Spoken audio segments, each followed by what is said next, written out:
নওগাঁর বাজারে প্রতি কেজি স্বর্ণা জাতের চাল বিক্রি হচ্ছে 56 থেকে 57 টাকা। কাটারি, নাজিরশাইল ও জিরাশাইল বিক্রি হচ্ছে 76 থেকে 80 টাকা কেজি দরে। এক সপ্তাহ আগেও এসব চালের দাম ছিল কেজি প্রতি 2 থেকে 3 টাকা বেশি।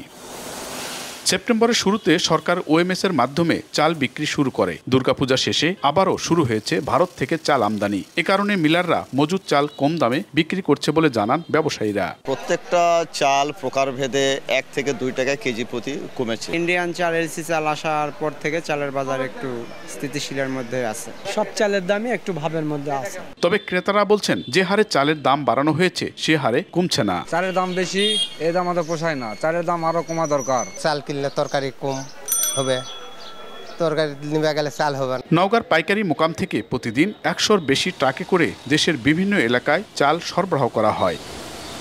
এমআর রকি, সময় সংবাদ, নওগাঁ।